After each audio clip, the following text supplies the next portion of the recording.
गांव के बाहरी हिस्से में एक पुराना बाग था। एक बड़ा पीपल का पेड़ खड़ा था। उसी पेड़ से लटका हुआ था एक पुराना लकड़ी का झूला। गांव के लोग कहते थे कि वह झूला अभिशप्त है। दिन के उजाले में तो वह झूला यूं ही खामोश झूलता दिखाई देता, लेकिन रात के समय उसमें कुछ ऐसा था जो लोगों की रूह तक कांप जाती। किसी ने उसे अपने आप हिलते हुए देखा था, तो किसी ने उसमें बैठे एक साये को। बच्चों को तो वहां जाने की सख्त मनाही थी, पर इंसान जितना मना किया जाए उतना ही खिंचता है। विक्रम नाम का एक लड़का था जो शहर से गांव आया था गर्मियों की छुट्टियां बिताने।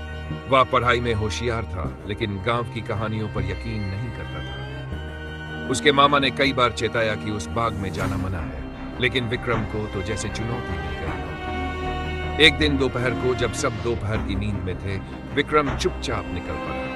वह बाग सच में बहुत पुराना था। सूखे पत्तों की हवा में घुली सरांग और उस बीचों बीच लटका हुआ झूला। विक्रम ने पास जाकर देखा। झूला यूं ही खामोश था, लेकिन उसमें कुछ था जो उसे देखता सा महसूस हो रहा था। फिर भी विक्रम डरता नहीं था। उसने सोचा, जो भी हो देख ही लेते हैं इस झूले की सच्चाई। उसने धीरे से झूले को हाथ लगाया। वह जरा सा हिला। कोई अजीब बात नहीं। फिर उसने उस पर बैठने की ठानी। झूला एकदम स्थिर रहा। विक्रम को लगा कि यह सब सिर्फ डराने की कहानियां थी। तभी एक झोंका आया और झूला अपने आप झूलने लगा, जैसे किसी ने जोर से धक्का दिया। विक्रम ने देखा, वहां कोई नहीं था। झूला अपने आप तेजी से झूलने लगा। उसकी सांसें तेज हो गई, लेकिन वह उतरा नहीं। वह खुद को बहादुर साबित करना चाहता था। फिर अचानक उसके कानों में किसी बच्ची की हंसी गूंजने लगी। वह आवाज पास से ही आ रही थी, लेकिन वहां कोई नहीं था।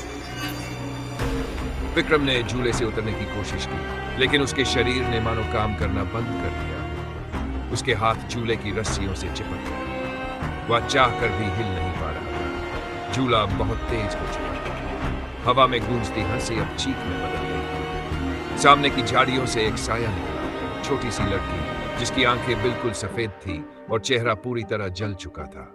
वह विक्रम की ओर बढ़ रही थी। विक्रम चीखना चाहता था, लेकिन गला सूख चुका था। लड़की ने पास आकर कहा, तुमने मेरे झूले पर क्यों बैठा? झूला अचानक रुक गया। विक्रम जमीन पर गिर पड़ा।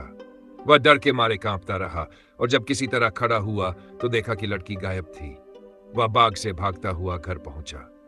मामा ने देखा कि वह बुरी तरह कांप रहा था। विक्रम ने सारी बात बताई। मामा ने गुस्से में उसे डांटा, लेकिन उसके डर को देखकर वह भी चुप हो गए।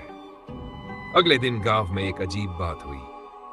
गांव के मंदिर की घंटियां अपने आप बजने लगी। पुजारी ने बताया कि कोई अशुभ आत्मा जाग चुकी है। विक्रम ने यह सब सुना तो उसे समझ आ गया कि उसका उस झूले पर बैठना ही सबका कारण है। रात को उसे नींद नहीं आई। जैसे ही आंख लगी उसने सपना देखा। वही लड़की एक बार फिर उसके सामने थी।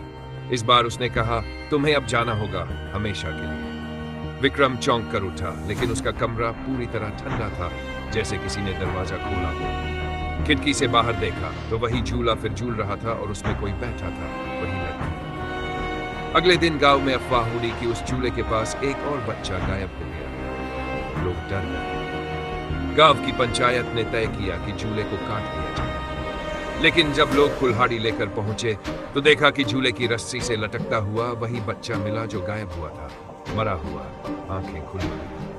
अब किसी की हिम्मत नहीं हुई झूले को छूने की। गांव वालों ने एक तांत्रिक को बुलाया। तांत्रिक ने कहा कि यह आत्मा एक पुरानी घटना से जुड़ी है, जिसे शांत किए बिना इसे मुक्त नहीं किया जा सकता। कई साल पहले उसी बाग में एक बच्ची खेल रही थी। उसका नाम चंपा था। उसके माता पिता खेत में काम करने गए थे। वह अकेले झूले पर झूल रही थी। तभी गांव के एक शराबी ने उस पर बुरी नजर डाली। बच्ची ने चिल्लाना शुरू किया, लेकिन कोई सुनने नहीं आया।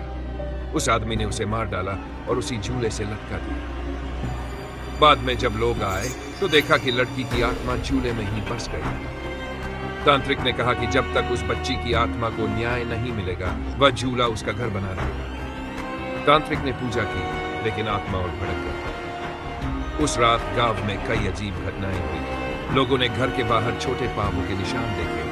कईयों ने बच्चों की चीखें सुनी। विक्रम को समझ में आ गया कि यह सब उसके कारण हुआ है।